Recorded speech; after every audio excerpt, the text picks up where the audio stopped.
Make a wish!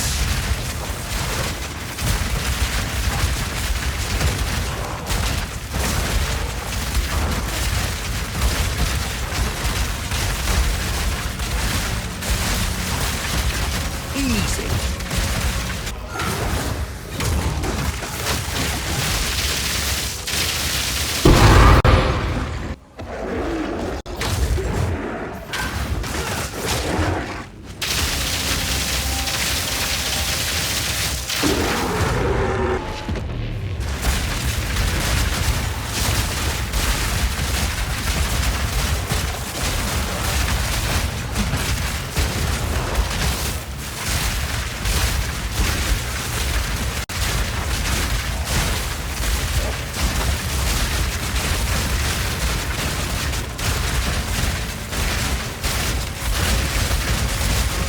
Day's work.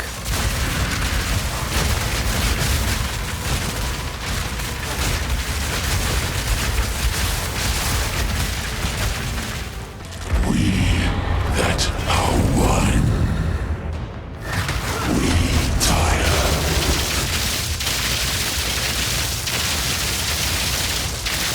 The unknown.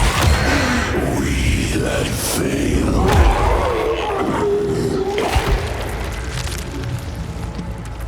Hi, today I'm going to walk through a build I have been working on recently.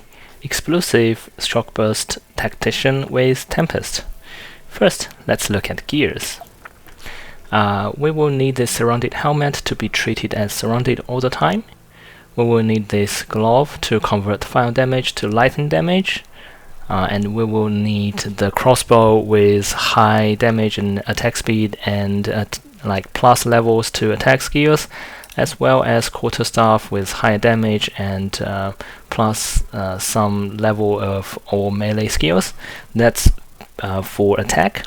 And for survival, highly recommend this lightning coil to convert physical damage taken, like about 40% as lightning damage. That works really good when facing big physical heat.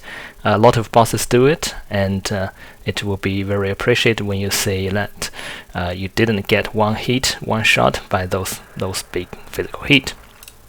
Also, this life flask, unique life flask, it gets instant recovery.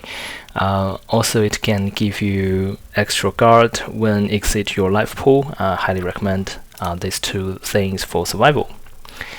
Then let's look at the skills for mapping and bossing. For mapping, we basically just use explosive shot, one button style. It got a Nova. So you can see it just shoot the projectile to all directions. Also, we got the Delphi. So even we don't have enough mana, it does not prevent us from using it.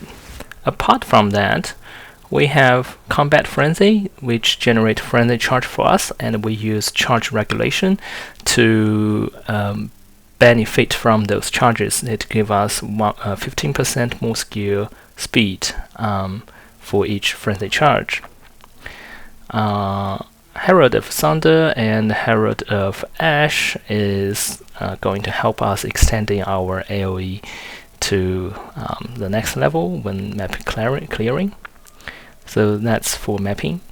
And for bossing, that's a little bit combo style of playing.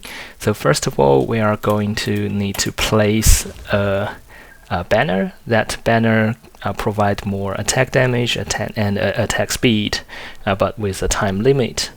And then we will have this Hand of Chayula that we got Voltaic Mark and Elemental Weakness is there. So apply these two boss will make them like having less elemental resistance, especially for the lightning, and the Voltaic Mark will give us like make our shock become more effective. And then we are going to use the Tempest Flurry to apply shock. This skill is really good at applying shocks because it has not only 1% more chance to shock, but also 1% more magnitude to shock that we inflict.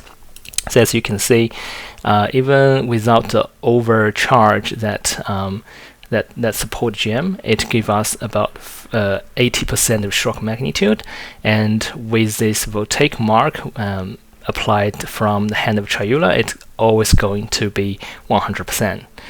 Or if you don't want to use hand of Chayula, you can basically replace one of these gems with the overcharge, so that you will always get 100% shock magnitude even without the voltaic mark. Then the final thing is to use the Shockburst. The Shockburst, this is a payoff skill. It does not inflict any like shock or something, but it getting really high damage when you're hitting like a shocked or electrocuted enemy, and basically just spam that to death. The trick here is to use the fresh clip. This is skills that relies on high attack speed, and there are a lot of reload will going to be happen in between. So every with this fresh clip, every reload will give us a good increasement of damage. Then let's look at the passives. For the ascendancy, we were going to need this all projectiles damage build up ping, and pinned enemies cannot perform action. So this one will make those pinned enemy looks like frozen, and our ping build up is very effective, much easier than like if you compare to stun, electrocute, or the freeze. So this ping is really powerful. Then we are going to need this persistent buff has 50% less reservation, otherwise we don't really have enough spirit to enable all our persistent buff unless you invest a lot of money on gears. So with this, it basically doubles up our spirit from 100 to 200, that kind of stuff. And then this whoever pays best, this give us the banner to be auto recharge. That's not really that important, but nice to have. Yeah, so you can see that the banner would charge itself even we don't really hit any enemies. Some general passive notes to be mentioned is since we are using the surrounded helmet, those group of nodes boost our damage around being treated as surrounded is highly recommended. We need to increase attack speed, and some damage and penetration, damage, that kind of stuff. And attributes. Attributes is something quite important here. Like we want to use level 18 gems that requires at least 137 for each attribute. So we will need to make sure that all our attributes is above 137. For weapon set 1, that we use crossbow, so we got crossbow nodes, for against unique monsters, and the ping build up, and the extra damage for maimed enemy. And for the second weapon set that we use to apply shock, that basically we want to have shock magnitude, shock duration, skill duration, mark duration, and mark effect. Yeah, that's basically it. There is a full link of POB and the Mobalytics guide, written guide, down below. Have fun.